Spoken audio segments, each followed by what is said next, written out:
Hello everyone, कैसे हैं आप? I hope you all are doing great. Welcome to the Jeet sample paper series 2025। अब तक मैंने आपको 4 मॉडल टेस्ट पेपर्स में 1 मार्क्स और 2 मार्क्स के क्वेश्चंस कंप्लीट करवा दिए हैं। आज इस वीडियो में I am going to start with sample paper 5th with 1 marks question. मैं हूं doctor RPS from the quest for maths. इसी एक प्लेटफॉर्म पर you can have expertise mathematics knowledge about mathematics from school to college and competitions. बच्चों, sample paper 5th में let's begin with our section A. As you already know, क्योंकि हम लोग 4 model test papers पहले कर चुके हैं, तो section A will comprise of 2 questions. पहला क्वेश्चन जो होगा उसमें आपको 15 मल्टीपल चॉइस क्वेश्चंस होंगे दैट कंसिस्ट ऑफ 1 मार्क्स, और जो दूसरा इसका क्वेश्चन होगा, दूसरा पार्ट जो होगा इसका, जो दूसरा क्वेश्चन होगा that consist of 5 fill in the blanks type questions, okay, carrying 1 marks. तो चलिए इन 20 मार्क्स को हम लोग कंप्लीट करते हैं। We begin with our first question in section A. First question है और उसका फर्स्ट पार्ट है हमारे पास, if fx is equal to x cube. fx यहां x क्यूब है and another function that is sine of x, then you have the composite function g of x। ये composite function आपको बताना है, तो composite function मैं इधर ही कर देता हूं g of x। इसका मतलब क्या होगा, g of fx, राइट? तो ये हमारे पास बनता है। सबसे पहले आप यहां fx की वैल्यू पुट करेंगे, तो fx की वैल्यू हमारे पास है x क्यूब। चलिए अब हम लोग यहां हमें गिवन क्या है, g of x function is sin x, तो यहां मैं x की जगह पर अब क्या ले रहा हूं, x क्यूब, तो ये क्या बन जाएगा, sin of x cube. So this is your answer and our right answer is a part. a is our right answer. चलते हैं probability second part. Second part में क्वेश्चन कह रहा है, ये probability of an event E lies in the interval. ये 4 intervals, आपको 4 options given है, इन 4 इंटरवल्स में से कौन से में लाई करती है।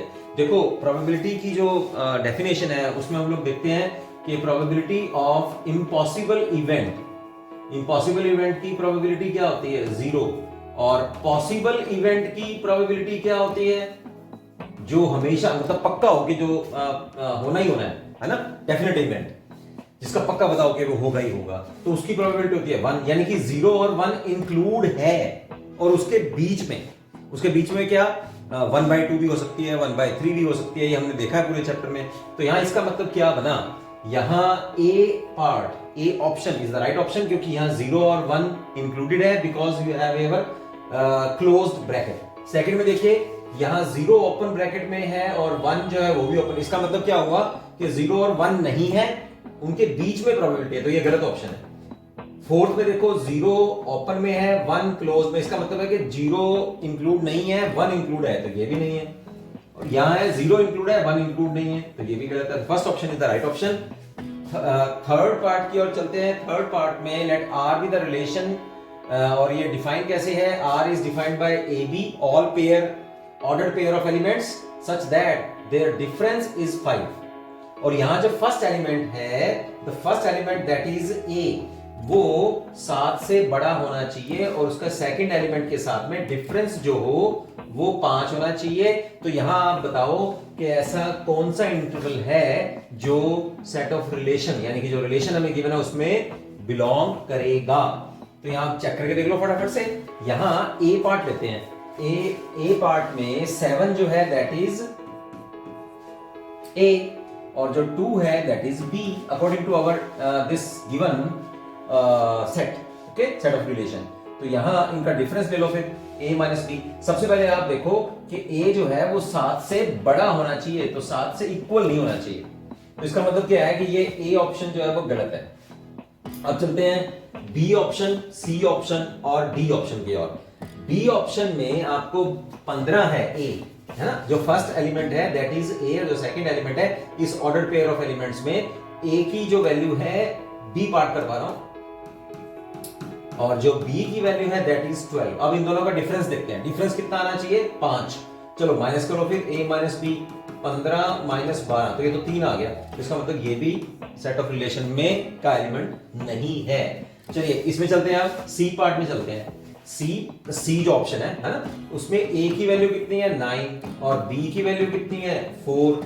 चलो डिफरेंस करते हैं फिर फटाफट से। ए की वैल्यू 7 से बड़ी है और बी कुछ भी होना चाहिए, लेकिन डिफरेंस जो है उनका a माइनस बी यानी कि 9 माइनस 4 दिस इज 5, तो ये तो 5 आ रहा है, तो ये ठीक है बिल्कुल। तो C option is the right option.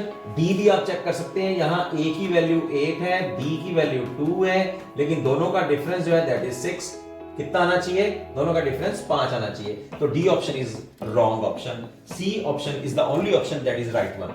Fourth part की ओर चलते हैं। फोर्थ पार्ट में यहां आपको दो मैट्रिसेस गिवन है and he is asking you to find the addition of these two matrices. ठीक है, अरे इजी है, करने की जरूरत है कोई, आपको लगता है? मैट्रिक्स एडिशन में कंडीशन क्या होती है कि दोनों का, बस वो याद कर लो है ना, भी एडिशन हो भी सकती है कि नहीं हो सकती। तो मैट्रिक्स एडिशन में दोनों मैट्रिक्स जो भी जुड़ रही हैं हम लोग, उनका ऑर्डर सेम होना चाहिए, तो 2 क्रॉस 2 एलिमेंट्स हैं। ठीक है, अब इनके कॉरस्पॉन्डिंग एलिमेंट्स जो हैं वो आप जोड़ दो, तो 2 प्लस माइनस 2 कितना हो जाएगा? 2 प्लस माइनस 2 है ना, ये मैं जोड़ रहा हूं। और 0 को 0 में जोड़ेंगे, 0 को -2 में जोड़ेंगे, 0 और -2 है ना, 4 और प्लस 0, तो देखो फिर कितनी मैट्रिक्स आती है 0 2 -2 0 0 -2 और 4। कौन सी मैट्रिक्स बनेगी? -2 और 4। C option is the right option. Fifth part में, if A is a matrix of order 4 cross 4 and determinant is 3, then adjoint of A का भी हम लोगों को डिटरमिनेंट बताना है कि क्या होगा। बच्चों एडजॉइंट ऑफ A का अगर आप लोगों को डिटरमिनेंट निकालना है तो उसका फार्मूला क्या होता है? इसका जो फार्मूला होता है that is the determinant of A, जो मैट्रिक्स आपके पास गिवन है, और उसका पावर जो ले लो वो n-1 ले लो, यानी कि A का ऑर्डर कितना था? A का ऑर्डर था 4 क्रॉस 4। ठीक है, यहाँ n का मतलब वो है कि कितना ऑर्डर है उसका, उसमें से 1 माइनस करो और डिटरमिनेंट जो उसका गिवन है उसकी पावर ले लो आप। तो यहाँ डिटरमिनेंट कितना है? 3 गिवन है, और पावर कितनी आ जाएगी? 4 माइनस 1। 4 माइनस 1 मीन्स 3, तो 3 गुना 3 गुना 3 है ना, 3 power 3 is 27। C option is the right option. चलते हैं सिक्स्थ पार्ट की ओर। फर्स्ट क्वेश्चन में सिक्स्थ पार्ट है, the value of k for which the function is continuous. बिल्कुल इजी है, आपको ये k की वैल्यू पता करनी है जिसके लिए ये फंक्शन जो है वो कॉन्टिन्यूअस हो।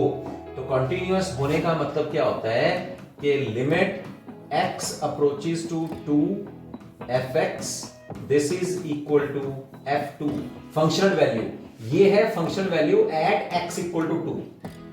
और ये जो हम लोग यूज करेंगे फंक्शन का, वो तब यूज करेंगे क्योंकि x यहाँ 2 नहीं है, तो x approaches to 2 either from left hand side और फ्रॉम राइट हैंड साइड, तो हम टोटल लिमिट को फंक्शन वैल्यू के बराबर करेंगे। तो यहाँ आप पुट कर सकते हैं limit x approaches to 2 x square minus 4 over x minus 2, this is function value कितनी है? k। चलो अब इसको सॉल्व करते हैं हम लोग। x स्क्वायर माइनस 4 को हम लोग लिख लेते हैं। देखो लिमिट कब तक नहीं पुट करनी चाहिए? जब तक डिनोमिनेटर में 0 बनता हो। तो सबसे पहले डिनोमिनेटर को में 0 हटाओ, क्योंकि देखो जब मैं x की वैल्यू यहाँ 2 पर पुट करूंगा तो 2 माइनस 2 0 हो जाएगा, तो वो तब तक आपने लिमिट को पुट नहीं करना जब तक डिनोमिनेटर 0 बनता हो। ठीक है, तो यहाँ x माइनस 4 के ऊपर हम लोग फॉर्मूला लगा रहे हैं x माइनस 2 और x प्लस 2 का। कौन सा फॉर्मूला लगाया है याद है आपको? मैंने फॉर्मूला लगाया है a square minus B square का, तो a minus B over a plus into a minus B multiplied with a plus b divided by x minus 2। So ये x माइनस 2 फैक्टर जो है ये न्यूमरेटर और डिनोमिनेटर में से कैंसिल हो जाएगा and you will left with x plus 2। Denominator में से जो अब 0 है वो खत्म हो गई है। अब हम इसकी वैल्यू पुट कर सकते हैं, तो यहाँ इसकी वैल्यू पुट करेंगे तो 2 plus 2 is equal to k, k is equal to 4। So the value of k is fourth option is the right option. Seventh question की स्टेटमेंट है हमारे पास, you have to find out the value of this differentiation of cot inverse of ex। ये क्या होगा? देखिए cot inverse का जो डेरिवेटिव है उसका फार्मूला लिखते हैं हम लोग, D by D X of cot inverse of X. सभी को टेंजेंट इनवर्स का तो पता होगा ना, प्लस आता है, तो इसमें क्या आता है 1/1 plus X square with a negative sign. यहां एक्स है, जो एंगल है वो उसका स्क्वायर हो जाएगा, तो इसका एंगल कितना है ई एक्स है, तो उसका स्क्वायर हो जाएगा with a negative sign.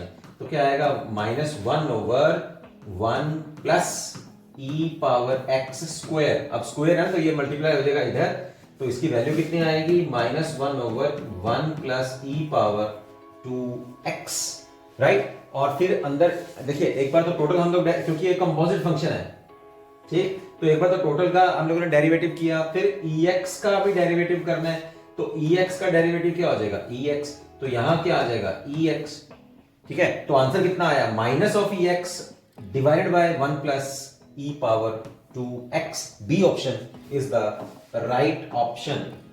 8th part की ओर चलते हैं। The curve fx is equal to x³ minus 3x has critical point where x is equal to +-1 +-3 0 और नन ऑफ दीज। तो यहां आपको फंक्शन की वैल्यू गिवन है और कहता है कि क्रिटिकल पॉइंट कौन से पॉइंट्स पे होंगे, तो फटाफट से करें, है ना। ये तो मैं कितनी बार आपको ऐसे क्वेश्चंस भी करवा चुका हूं और आप इस चैप्टर को भी आप कर चुके हैं। तो क्रिटिकल पॉइंट्स के लिए आप लोग क्या करते हैं, f' को हम लोग 0 कर देते हैं, तो उस फंक्शन का डेरिवेटिव निकाल लीजिए, उसको 0 के बराबर कर दो, तो कितना आएगा 3x² minus 3 is equal to 0। 3 will common out, तो यहाँ आएगा x² minus 1 is equal to 0 और you will have x² is equal to 1 और x is equal to +-1। So for the critical point A option is the right option। Okay, तो ये था बच्चों हमारा 8th पार्ट। चलते हैं 9th पार्ट की ओर। बने रहिए इसी वीडियो में। जल्दी से मैं इसके 15 पार्ट्स और जो इसके 5 पार्ट्स होते हैं फिल इन द ब्लैंक्स, वो भी मैं पूरे करवाने वाला हूं। उससे पहले मैं कहना चाहूंगा आपसे कि अगर आप इस चैनल पर अभी नए हैं तो जल्दी से इस चैनल को सब्सक्राइब कर लीजिए, इस वीडियो और आने वाले वीडियोस के नोटिफिकेशंस आप तक सबसे पहले पहुंचते रहे। बच्चों एक बात और मैं आपसे कहना चाहूंगा कि अगर आपको मेरे चैनल के कंटेंट में से वैल्यू मिल रही है और आपको लग रहा है कि आपकी बोर्ड की एग्जाम की तैयारी बहुत बढ़िया तरीके से हो रही है, अब जस्ट 2 मिनट निकालिए और अपने सभी ग्रुप्स में, व्हाट्सएप ग्रुप में, इंस्टा ग्रुप में, अपने टेलीग्राम ग्रुप में इस चैनल के कंटेंट को आप शेयर कर दीजिए, ताकि जिन बच्चों को डिटेल में करना होगा उनकी हेल्प हो जाएगी और इसी तरह से आप इस चैनल को भी बूस्ट करने में हेल्प करेंगे। बच्चों 9th पार्ट में very easy, the integration of 1/x dx, ये क्या होने वाला है, इंटीग्रेशन ऑफ 1/x dx सीधा सा फार्मूला है, that is log of modulus of x plus a constant of integration. So B part is the, B option is the right option. 10th part की ओर चलते हैं। 10th पार्ट में statement given है x² sin x। बिल्कुल easy सा question है, इसके लिए आपको ये फॉर्मूला पता होना चाहिए। फॉर्मूला मैं आपको बताता हूं, देखिए क्या है, यहां है -a to a fx dx, ठीक है। ये होता है आपके पास, इसकी वैल्यू होएगी 0 या इसकी वैल्यू होएगी 2 times 0 to a fx dx। ये कब होएगी, अगर if fx is odd function, ठीक है ना, ये आपने उसकी प्रॉपर्टीज पढ़ी हुई हैं। और ये कब होएगी, if fx is even function. तो सबसे पहले बस आप चेक कर लो आंसर देने से पहले भी क्या होएगा। भाई मेरे को सीधा पता लग रहा है कि इसका आंसर जो है वो ए ऑप्शन है। क्यों, क्योंकि यहां जो fx है उसमें ध्यान से देखिए आप, एक फंक्शन है आपके पास x² का मतलब है कि ये इवन फंक्शन है, और एक फंक्शन जो है sin x वो है ऑड फंक्शन। तो इवन और ऑड फंक्शन को अगर हम लोग मल्टीप्लाई करते हैं तो वो एक ऑड फंक्शन आता है, ये आपको पता होना चाहिए, इवन और ऑड फंक्शन में, राइट। तो इसका मतलब ये टोटल फंक्शन क्या बना, ये टोटल फंक्शन बना ऑड। अब मैंने आपको क्या बताया कि फंक्शन अगर ऑड है तो सीधा सा आंसर क्या आया फिर 0। चेक करने की, उसको सॉल्व करने की कहीं भी कोई जरूरत नहीं है, ठीक है। तो अब चलते हैं हम लोग, अगर यहां देखो मैं एक एक्स्ट्रा क्वेश्चन भी आपको करवा देता हूं। अगर यहाँ cos होता, मतलब ऐसा फंक्शन होता एक्स स्क्वायर cos x, तो फिर पूरे का पूरा फंक्शन इवन है। क्यों? क्योंकि एक्स स्क्वायर भी इवन फंक्शन है और cos x भी इवन फंक्शन है। ये तो आपको पता है ना कि इवन और फंक्शन कैसे निकालते हैं। अरे चलो फिर दोबारा से आपको मैं रिवाइज करवा देता हूं। इवन फंक्शन के लिए अगर function f of minus x करें तो फंक्शन अगर एज इट इज आ जाए तो फंक्शन इवन होता है, और अगर ऑड फंक्शन अगर चेक कर रहे हैं तो f of minus X is equal to minus of F X. तो ये बात आप चेक करके देखो। साइन वाले में आप अगर ये करते हैं साइन ऑफ माइनस एक्स तो ये आएगा माइनस साइन ऑफ एक्स, और cos ऑफ माइनस एक्स करते हैं तो ये आता है प्लस cos ऑफ एक्स। तो cos x जो होता है वो इवन फंक्शन होता है और sin x जो होता है वो ऑड फंक्शन होता है, राइट। तो ये समझ आया आपको। आंसर इज अपना जो है 10th question, A option is the right option. 11th part में an integrating factor of dy by dx plus y is equal to 3। ठीक है, यहां इस जो क्वेश्चन हमें गिवन है इसको सबसे पहले आप लीनियर डिफरेंशियल इक्वेशन जो है स्टैंडर्ड ऑर्डर की, उससे हम लोग कंपेयर करते हैं। क्या होती है वो? dy by dx plus py is equal to q, और यहां p और q क्या है?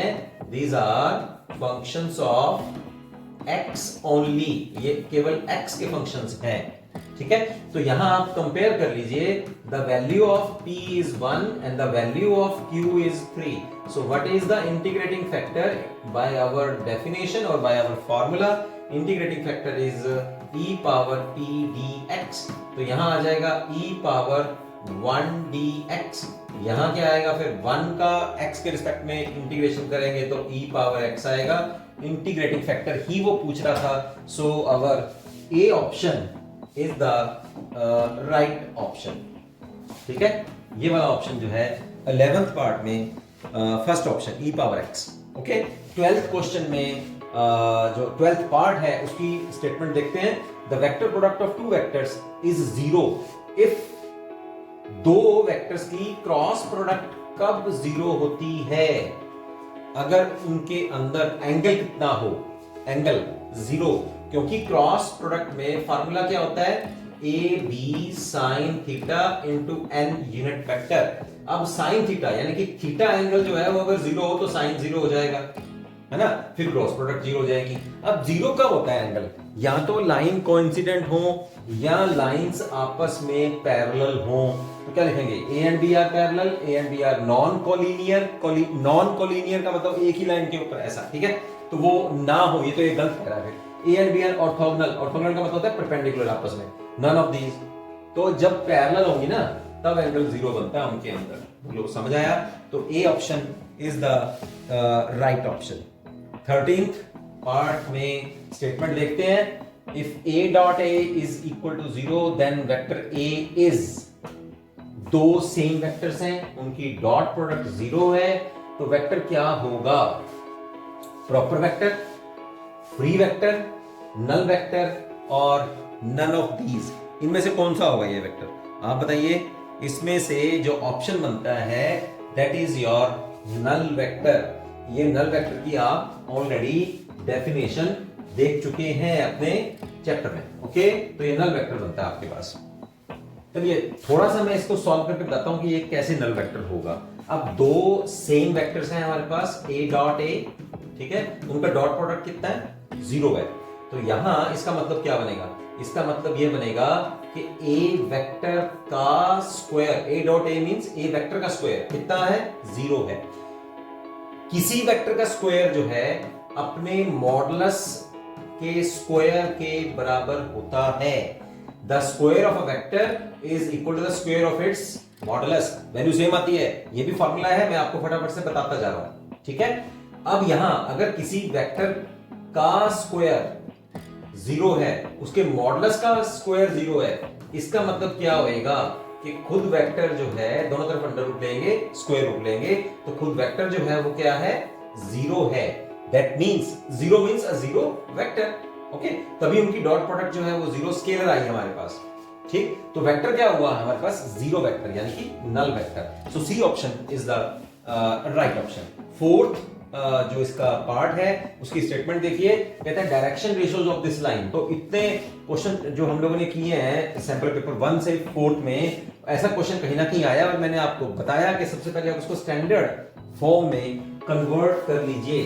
स्टैंडर्ड फॉर्म हमारे पास क्या होती है, दोबारा से बता रहा हूं, x माइनस ए ओवर, राइट, इसको हम लोग मान लेते हैं a1, ठीक है, और ये हो गया y minus B over b1, z minus c over c1, a1 b1 c1 क्या है, these are direction ratios, okay, और abc क्या है, ये वो पॉइंट है जिसमें से लाइन पास कर रही है। तो सबसे पहले इनको इस फॉर्म में आप बना लीजिए। तो सबसे पहले वो जो फर्स्ट मेंबर है वो तो बना ही हुआ है स्टैंडर्ड फॉर्म में, सेकंड में से आप माइनस कॉमन कर लीजिए, तो ये आ जाएगा y माइनस 5, और जो माइनस है उसको हम लोग डिनोमिनेटर में ले आते हैं। यहाँ z माइनस c है तो 2 कॉमन कर लीजिए, तो z ये प्लस है तो इसको हम लोग ऐसे लिखते हैं z माइनस माइनस 2, और 2 से फिर डिवाइड करेंगे तो यहाँ आ जाएगा 3, ठीक। पहले मैंने क्या किया, न्यूमरेटर में 2 कॉमन कर लिया तो कितना आया, z प्लस 2 आया। z प्लस 2 को मैंने कैसे लिख लिया, z माइनस माइनस 2।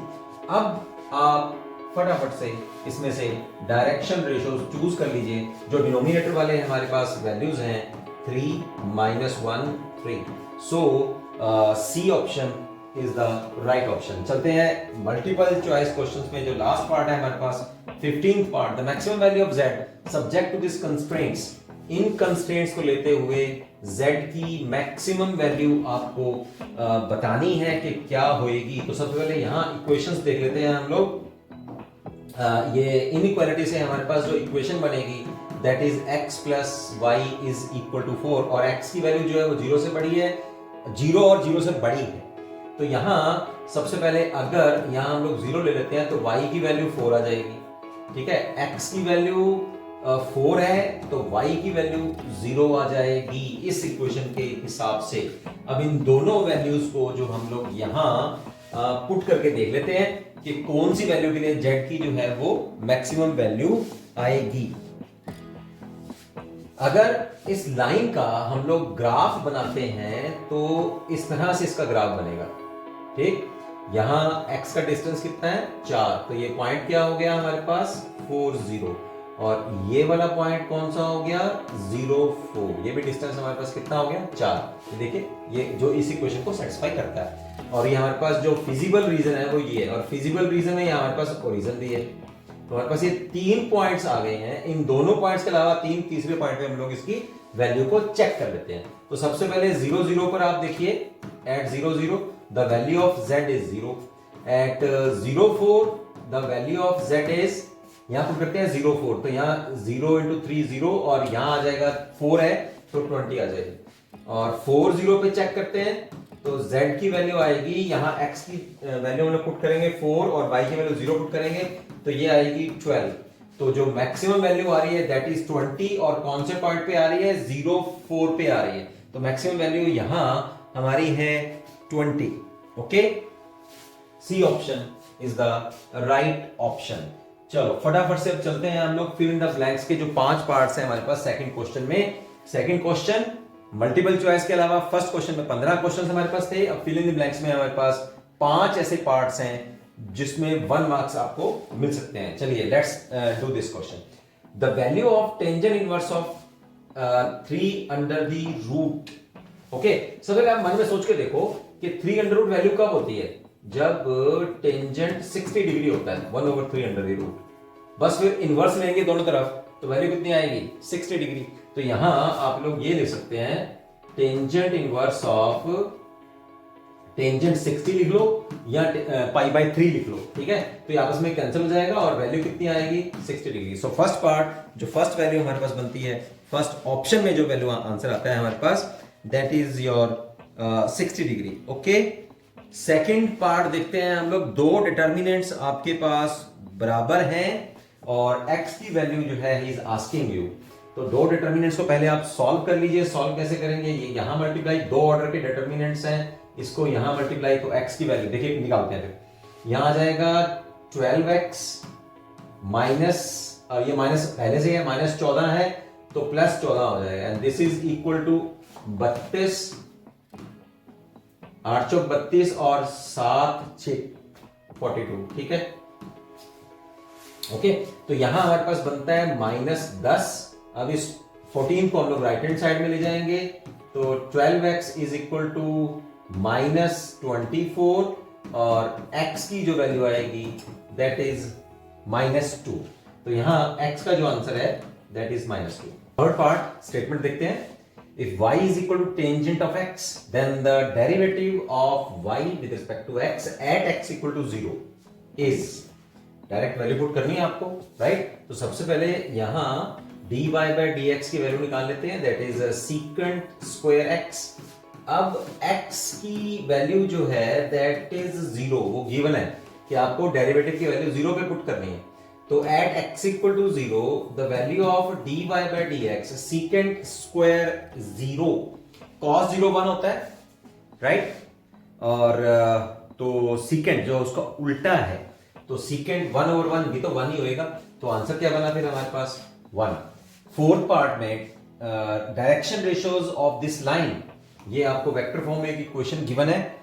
यहां जो आपको i j k के कोफिशिएंट्स होते हैं वो होते हैं वो पॉइंट जिसमें से लाइन पास करती है, और यहां पैरामीटर के साथ में जो वेक्टर लिखा होता है और उसमें i j k के जो कोफिशिएंट्स हैं that will give you the direction ratios. तो सीधा सा आंसर है इसका, डायरेक्शन रेशियोज जो होंगे इसके वो होंगे 2 i का कोफिशिएंट, j का कोफिशिएंट और k का कोफिशिएंट, 2 -3 2। फिफ्थ पार्ट जो है A and B are disjoint events, then the probability of A intersection B, बिल्कुल सीधा सा क्वेश्चन है। डिसजॉइंट इवेंट्स क्या होते हैं? जिनमें आपस में कोई चीज कॉमन नहीं होती, ठीक है? तो अगर इनमें यहां कोई कॉमन ही नहीं है इसके अंदर, तो उसकी प्रोबेबिलिटी क्या होने वाली है? फिर 0 होगी, ठीक है? Probability of A intersection B, मतलब उनके बीच में कोई इवेंट जो कोई एलिमेंट जो है वो कॉमन नहीं है, तो प्रोबेबिलिटी निकालेंगे तो 0 आएगी। चलिए इस वीडियो में इतना ही, मिलते हैं नेक्स्ट वीडियो में जिसमें हम लोग करने जा रहे हैं section B with 2 marks questions. See you, bye bye.